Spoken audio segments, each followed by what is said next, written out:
Okay, so Kc and Kp are what we call our equilibrium constants, which means that at equilibrium, when a reaction has reached its final equilibrium, so for every forward, we do one back. If it's dealing with concentrations, we can calculate Kc with those concentrations at equilibrium. If it's dealing with pressures for gases, we can calculate Kp with those pressures at equilibrium. And this will give us an equilibrium constant. So to work out Kc and Kp, when I have my equation for my forward and my backward equation, I have my reactants and I have products. And we usually use whatever numbers that we have to balance them with. So for example, like that for our balancing numbers for a balanced equation. Now, once I have a balanced equation, I can write my Kc expression. So I can say, if these are dealing with concentrations, that Kc is going to equal the concentration of the products. So the end, so I say concentration in square brackets for C, and then I put it to the power of what I use to balance it with. So in this case, I balanced it with a 3, so that would be a 3. Okay, that obviously is going to change depending on what number I use to balance it with. So then that's going to be times my next one, which is going to be d to the power that you use to balance that one. Okay, remember that's going to be times. Then I'm going to put that over my reactants. So I say square brackets for concentration of my 1 to the power that we use to balance it, followed by the next one, which I'm going to times for the square brackets to the power for that one. So now, because these numbers are always going to change depending on what I use to balance, Kc's units are going to change, because what this is concentration, and we know that we measure concentration in moles per decimeter cubed. So now each one of those means it was a mole per decimeter cubed. So now there's 3 of them. So that means I had moles per decimeter, moles per decimeter, moles per decimeter. Okay, and then the next one, there was 4 of them. So now I'm going to have another 4 of them. So I'm going to have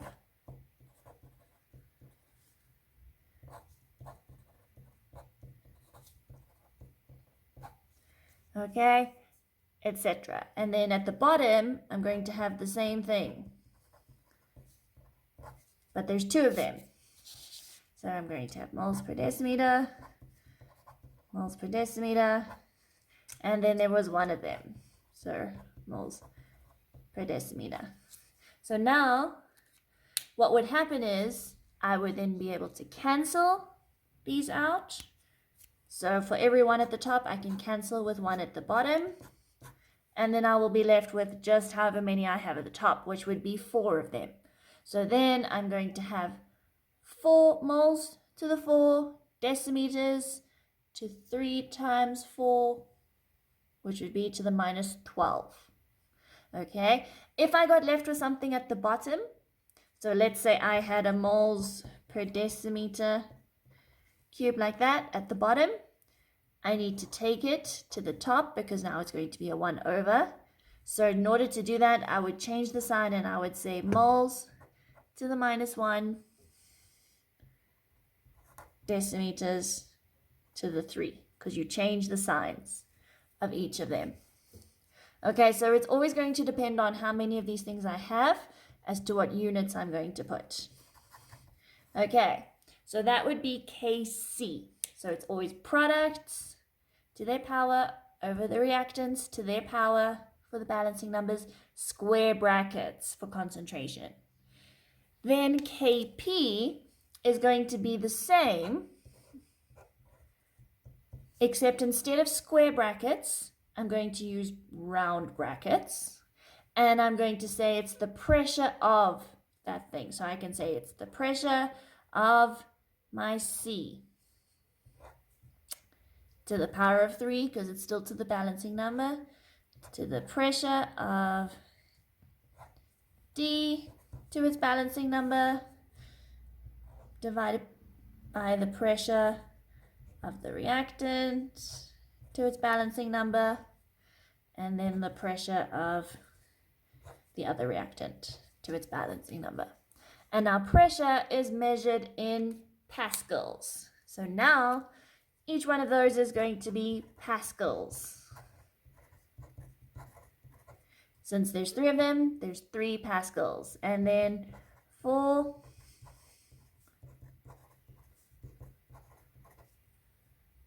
and then at the bottom, I'm going to have pascals times pascals, and then my last one.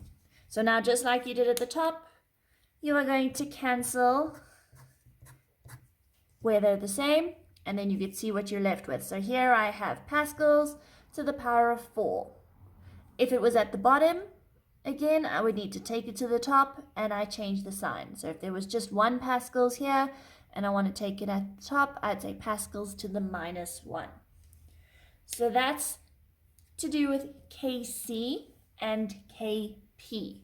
Okay, so now remember, these are at equilibrium. So I need to first be able to calculate the concentrations or the moles, okay, at equilibrium.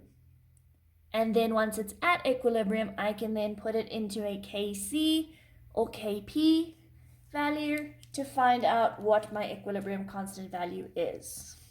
So to look at an example, I have hydrogen chloride undergoing a reversible reaction with oxygen. Okay, so now I have the equation and it's already balanced for me.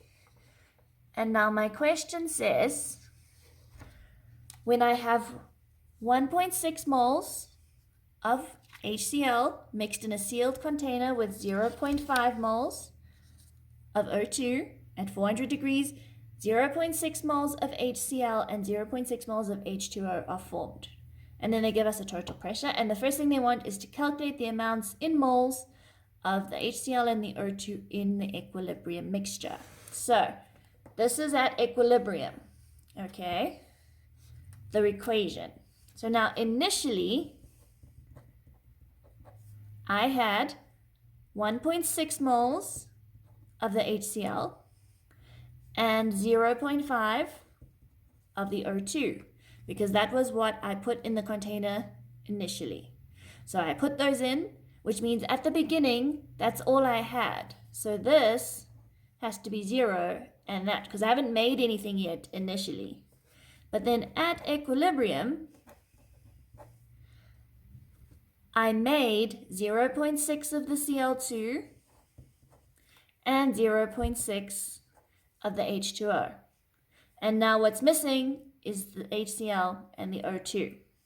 So now I can work out what I have at equilibrium of the HCl and the O2 because I know what I've made of the Cl2 and the H2O. So in order to make that, I had to use that. So if I want to make Cl, I had to have used the compound that contained the Cl in the first place. So to make the 0.6 of that, I had to take it away from this HCl. And then to make H2O, I had to use the O2 because that's the only thing that contains the oxygen there that I need. So from there, I'm going to be using that amount that I'm going to use. So I am going to say my 1.6 for my HCl, and then I'm going to subtract what I made. But the important thing to remember is these are mole ratios. Okay, so it's in the ratio of 4 to 2. So if this represents 4, I only made 2 of them from the 4. So I only made half of it from what I started with. Okay, because this represents the 4 to the 2. So it means that I'm going to subtract my 2 times the 0.6. Okay, because I made 2 times that amount for each of those that I made. So that's going to give me my final answer. Okay, because that's a ratio of 2 to 4. Okay, because this is double the amount of that. So I'm going to subtract double. Okay, then for my O2, I've got my 0.5, but that's in the ratio of 1 to 2. Okay, so this represents the 2, but I'm only using up for the 1. So that means that I need to halve this for the oxygen, because this is 2 and this is only 1. So it means I'm going to subtract half of my 0.6. So remember, we've got to use our ratios. So this one is from the 2, I'm using double over here. Here, from the 2, I'm using half to get to my final answer. So these are now my moles at equilibrium. Then the second part of that question says, now calculate the mole fraction of Cl2 and then the partial pressure. Okay, so a mole fraction is how much moles I have of that specific thing over my total number of moles in a system. So over here, I have got the total number of moles in the system, which would be my moles at equilibrium. So I've got 0.4 plus 0.2 plus 0.6 plus 0.6, because that's the moles in the system at equilibrium. So the total is going to be 1.8 moles. So now at equilibrium, I now need the mole fraction for chlorine. So for Cl2 specifically, it means I need the moles of the Cl2 divided by the total to give me a fraction. So the moles of Cl2 at equilibrium is 0.6 divided by the total of 1.8 to give me my mole fraction of 0.33333. Okay, and now in the container, I was told the total pressure. So the total pressure means that is the pressure of the HCl and the O2 and the Cl2 and the H2O all together in the container to make the total. So I can work out just the partial pressure, so just how much the Cl2 makes, because this is the fraction of the total. So I can take my total and times it by my fraction to give me just the Cl pressure. Okay, so that's the kind of thing that we're going to have to do to get our values at equilibrium. Okay, so then once they are at equilibrium, I might be given a second part to the question like this, where it says, in another experiment, the reaction mixture was found to contain 4 different gases with their partial pressures, and they already gave you the Kp value. Okay, so remember, the Kp, it's your products to their balancing power divided by the reactants to their balancing power. Okay, and need to use that information to calculate the value for Kp, which means you are going to sub in the partial pressures into the Kp value to get the final answer.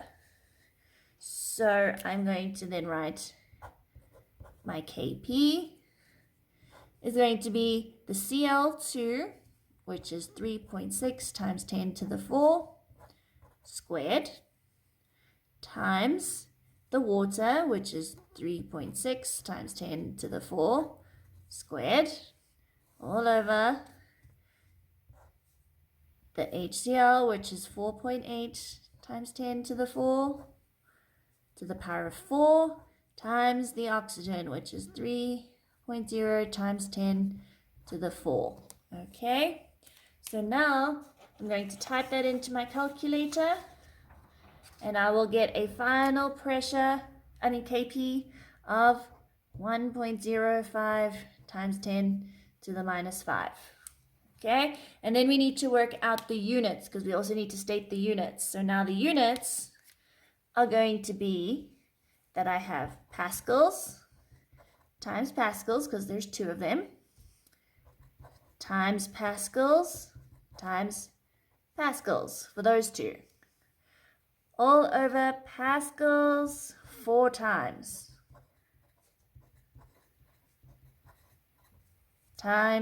that 1, which is just the 1. So now I'm going to cancel the top with the bottom, and I can see I'm left with just 1 at the bottom. So now this 1 pascals that's at the bottom, it's pascals to the power of 1, but it needs to go to the top. And to get it to the top, all I need to do is change the sign. So my units going there to the top is going to just be pascals to the minus 1. Okay. Then that last part of the question says the reaction is repeated without a catalyst. State the effect on this Kp. So anytime you see catalyst has nothing to do with equilibrium. It will not change equilibrium in any way. The only thing it will do is speed up the reaction. Okay, so the rate of reaction might change, but the position of the equilibrium will not change at all. The only thing that will change is how fast it gets there, but it will not change the Kp, and it will not change the position of the equilibrium. It won't shift in any way. So all we say is that there is no effect.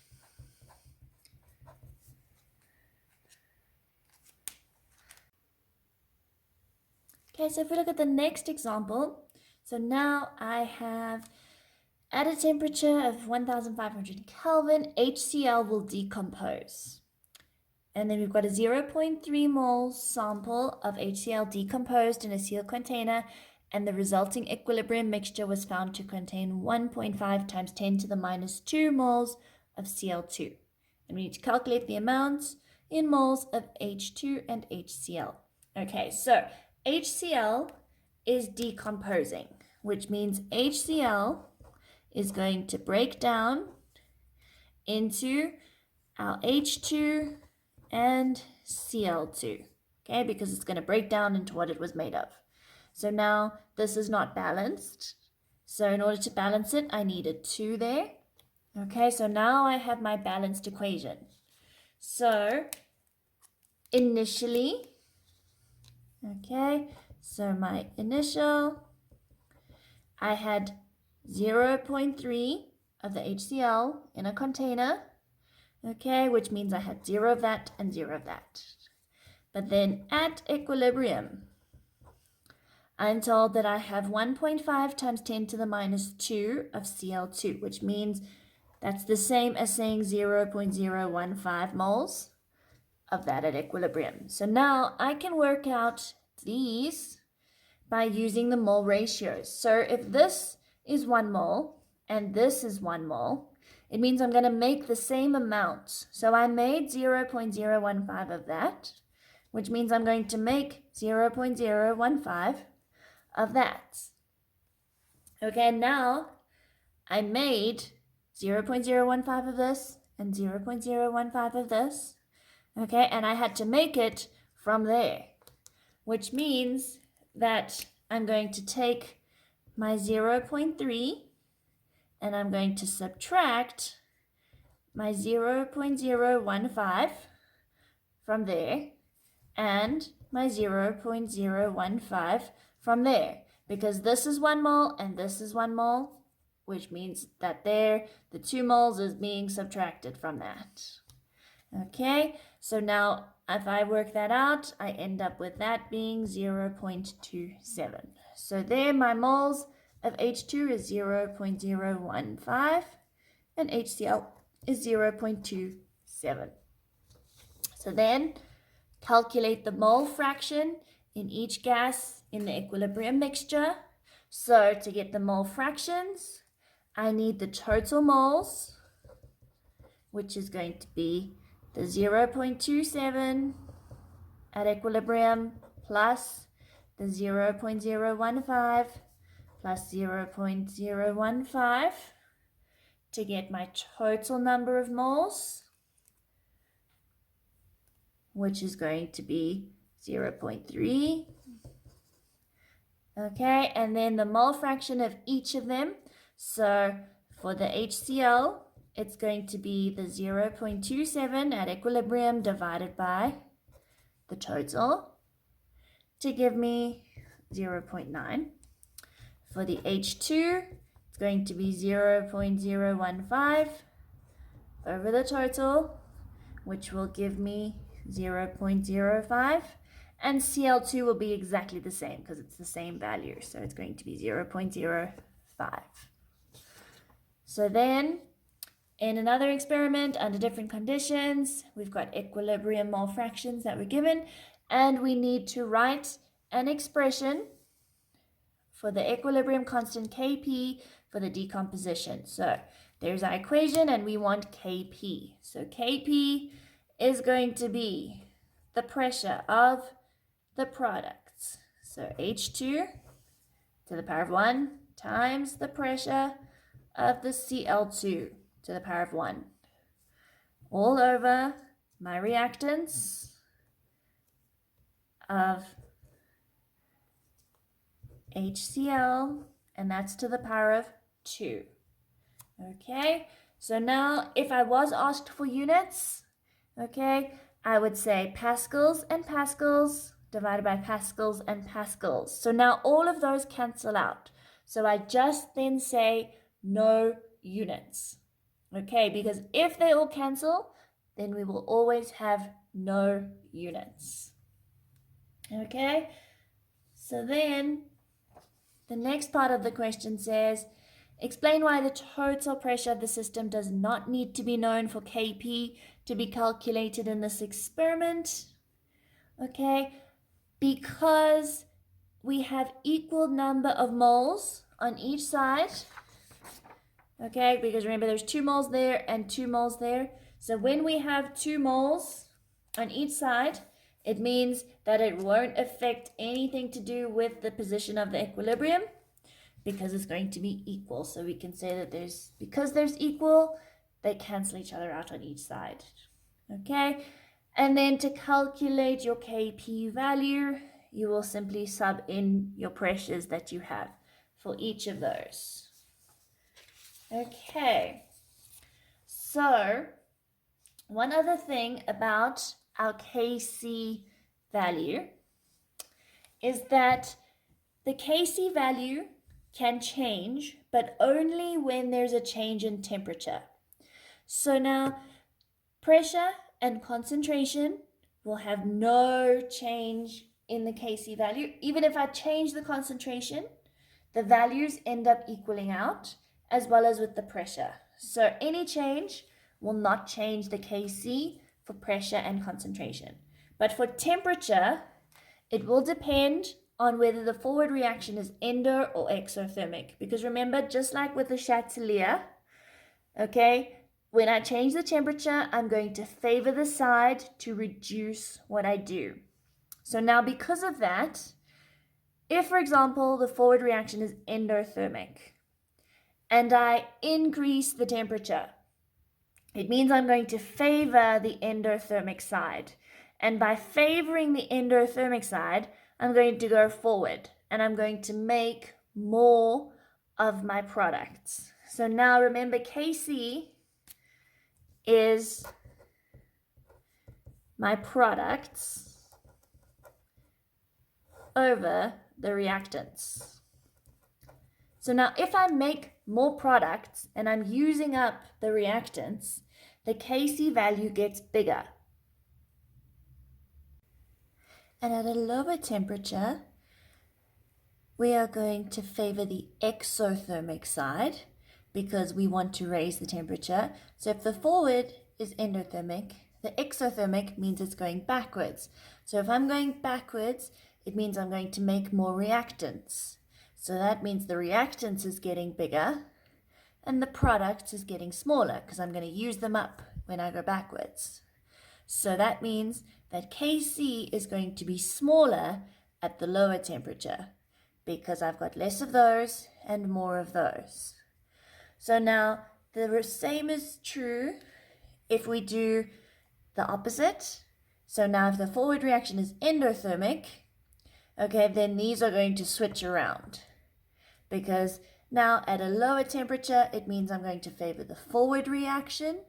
So it means I'm going to make more products and less reactants. So then it's going to be bigger. And at a higher temperature, I'm going to favor the endothermic. So I'm going to go backwards.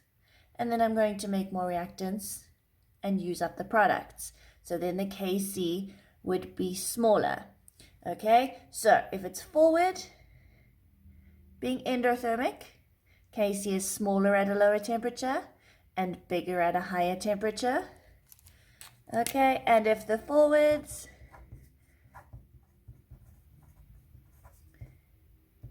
is exothermic, then the Kc is bigger at the lower temp and smaller at the higher temp. Okay, so now if I look at an example of this, so over here I have NO is formed with nitrosyl chloride, NOCl, which dissociates according to the following equation. Okay, and I have 2 NOCl forms 2NO plus Cl2. And it says, different amounts of these 3 gases were placed in a closed container and allowed to come to equilibrium at 230 degrees, and then the experiment was repeated at 465. And then they give us the concentrations of the gases at each temperature in the table. And the first thing we have to do is write an expression for the equilibrium constant Kc for this reaction and give the units. Okay, so we're dealing with Kc. So that means that my Kc is going to have square brackets of my products over my reactants. So I've got Cl2 and NO, which is going to be to the power of 2, all over my concentration of NOCl to the power of 2. Okay, and now remember for Kc, my units are going to be moles per decimeter, and then I need to work out how many of them cancel out. So there's 1 and 2 more.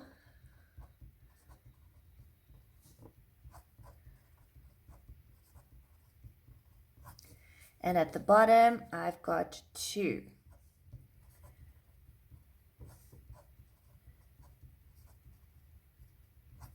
So for us to cancel them out, it means that that's going to cancel with that, and that's going to cancel with that. So I'm left with just one of them at the top.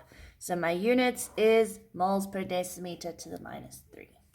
Okay, so then it says, calculate the value of Kc at each of the temperatures given. So since these were concentrations at equilibrium, it means I'm going to put those values straight into my Kc. So it means for my first one, I'm going to have my Kc equaling the chlorine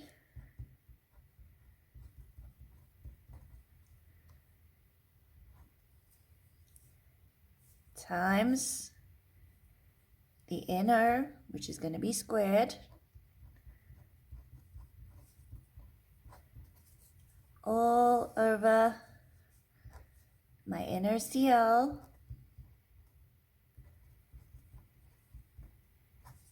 squared.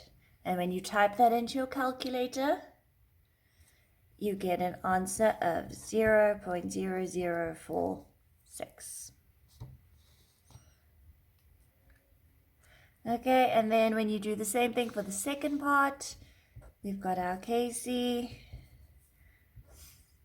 is going to equal the Cl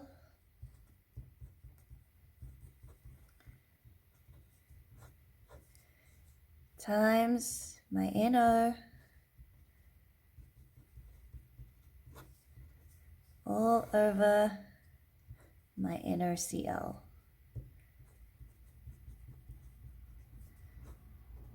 Okay, and when you type that into your calculator, you get 0.092. Okay, so now we've got two Kc values. We've got one at 230 degrees and one at 465. And now they ask us, is the forward reaction endo or exothermic? And then explain. So now we need to compare our Kc values with what we know about the change in Kc when we change our temperature. Okay, because remember, if it was endothermic at the smaller Kc for a lower temperature, and then you've got a bigger Kc for a higher temperature. If it was exothermic, there would be a bigger Kc at the low temp and a smaller Kc at the high temp. So we have at the low temperature 0.004 and at the higher temperature 0.09. So this one is bigger, okay, at the higher temperature. And then it's going to be smaller at the lower temperature. So smaller at a lower temperature and bigger at the higher temperature means the forward reaction is endothermic. Okay, so I can say my forward reaction is endothermic because Kc is smaller at a lower temperature or bigger at a higher temperature. Okay, so that's how we're going to use Kc at different temperatures to find out if a forward is endo or exothermic. You're always going to compare, and remember that Kc is smaller at the lower temperature, bigger at the higher one for endothermic. Exothermic, the opposite. Okay, and then the next part to that question just says that the temperature of the equilibrium was then altered so that the equilibrium concentrations of NaCl and NO were the same as each other. What will be the effect on the equilibrium concentration of NaCl when the following changes are carried out on this new equilibrium? In each case, explain your answer. So, the pressure of the system is halved at a constant temperature. Okay, so temperature is staying the same, but all we've done is halve the temperature. So we've lowered the pressure, and in order for us to get back to what we want to be, we want to increase the pressure. Okay, so to increase the pressure, it means that if we look at our equation, we want to favor the side with the more number of moles. To increase pressure, we want more molecules. So on this side, I have 2, and on this side, I have 3. So I'm going to shift to this side, which is to the right, to increase the pressure. So if I shift to the right, it means that I'm going to make more of those and use up that. So NaCl is going to decrease. So we're going to say, to increase pressure, my equilibrium shifts to the right. So then NaCl is going to decrease. Okay, and then a mixture of NaCl and NO containing equal numbers of moles of each gas is introduced into the container at a constant temperature. So now if I'm adding NaCl and NO at exactly the same amounts, so there's NaCl and NO. It means I'm adding the same to both sides. So if I'm adding the same to both sides, there's going to be no change in the equilibrium at all, because now I don't need to shift it in any way. So my answer for there is going to be no change. Just like if I also add a catalyst is going to have no change. Okay, so then our last little bit of equilibrium is to learn about acids and bases, because acids and bases all are at equilibrium because they go forwards and backwards. So the thing about acids and bases is that you have to know the Bronsted-Lowry definition. And the Bronsted-Lowry definition of an acid is that it's a proton donor, and a base is a proton acceptor. And when we're talking about the proton, it means we are talking about the H plus ions. So an acid gives an H plus, and a base takes an H plus. So now if we look at some equations, because remember it's going forwards and backwards because they are in equilibrium. So I have HCl and H2O, and it's going to make H3O plus and Cl minus. So on the one side, you look at which is the one that is giving the H plus, and in that case it's the HCl because it's lost it over there. So that means that this is the acid. The one that's taking the H plus is then the base, because that's the acceptor. So on this side of the equation, this is the acid and this is the base. Okay, so now what we need to also do is look at it from the backwards way. Okay, and if we look at it backwards, the Cl minus is the one that's taking the H. So that means that that becomes the base, and the H3O plus is giving that H. So that becomes the acid. So now we find the pair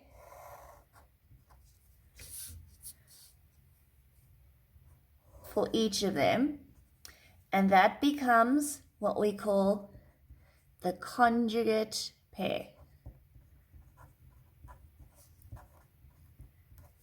for each side, because for every acid it has a conjugate base, and for every base it has a conjugate acid. Okay, so then the same can be said about this equation. So I have NH3 plus H2O, okay, and it's going to make NH4 plus and OH minus. So looking at it forward, we find which one is taking the H plus, which would be this one, and then that's going to be the base, and which one is giving the H plus, which is the acid. And then you look at it backwards. So which one is taking the H plus would be the OH minus, so it becomes the base, and the NH4 is giving it, so that becomes the acid. And then you find the conjugate pairs. Okay, and then that substance that is both the base and the acid can be called amphoteric. So in this case, H2O is amphoteric, meaning it can act as both an acid and a base. So it can act as a proton acceptor and a proton donor. Okay, so then the types of questions you're going to get related to this is, if you have an equation, they're going to say, use the Bronsted-Lowry theory of acids and bases to identify the base and its conjugate acid in the reaction. Okay, and then explain your answer. So you're going to find the base is going to be the one that's going to be the proton donor, acceptor, and then the acid is going to be the proton donor. So if we look in there, we can find our conjugate pairs, okay, between our Cl and our HCl, and between our HSO4 and HSO4. And there we can find which one is the one that's going to be taking the hydrogen or giving the hydrogen. So in this case, the HCl is giving its hydrogen because there it's lacking in there. So my base is the Cl minus from that side, and the acid is the HCl. Or if I look at the other one, okay, which one is losing its hydrogen and which one is gaining hydrogens?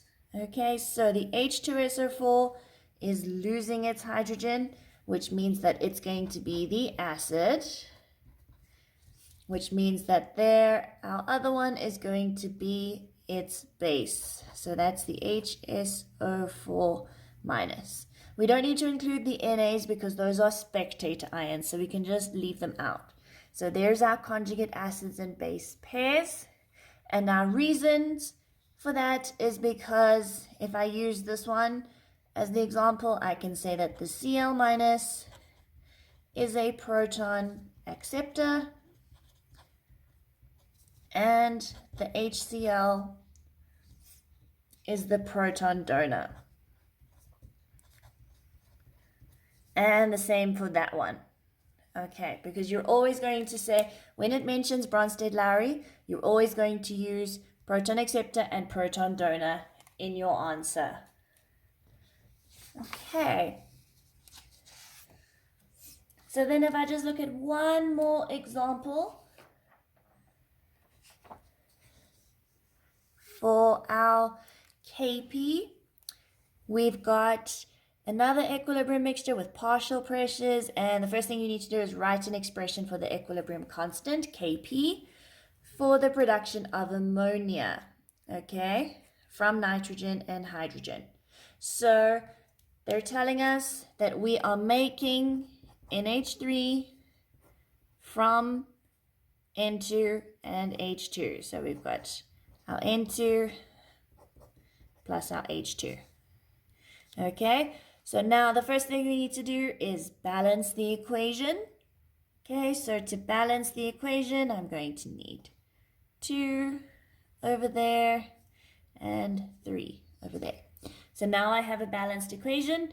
Now they want us to write Kp. So Kp is going to be the pressure of my product, which is NH3, to its balancing power over the pressure of my reactant to its balancing power times the pressure of the other one to its balancing power. So there's my Kp expression.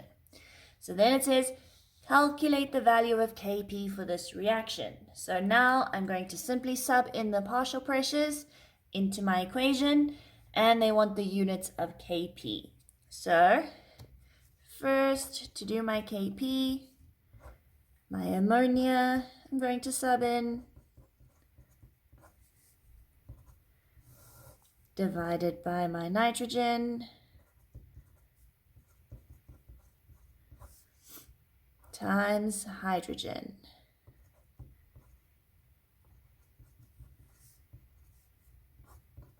Okay, and when we type that into our calculator, we get a final answer of 1 times 10 to the minus 16.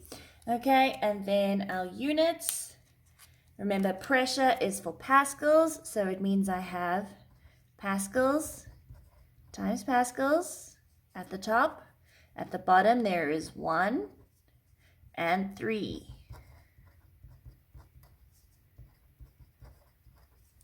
Okay, so that means then I can cancel them. So I'm going to cancel the top and the bottom. And now I'm left with 2 of them. So that means I've got pascals squared, but it's at the bottom. So in order to take it to the top, I'm going to change the sign. So then I've got pascals to the minus 2 as my units. And then it says, this reaction is repeated with the same starting amounts of nitrogen and hydrogen The same temperature is used, but the container has a smaller volume. State the effects, if any, of this change on the yield of ammonia and on the value of Kp. Okay, so now on the yield of ammonia, that is going to depend on which way we've shifted the equilibrium. So now, if I've got a smaller volume, when I change the volume and I make it smaller, I'm going to increase the pressure. Okay, because remember, pressure and volume are inversely proportional. So a smaller volume means more pressure. So if I've got more pressure, to decrease the pressure, I'm going to want the side where I've got the least number of moles. Okay, so I want to decrease the pressure with less moles. So on my equation, on this side I have 4, but on this side I only have 2. So I'm going to make more of this to decrease the pressure. So that means ammonia is going to increase because I'm going to make more of it. So the yield of ammonia is going to increase.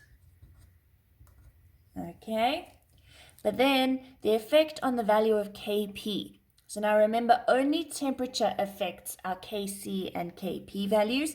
Pressure has no effect. So the Kp value will stay the same.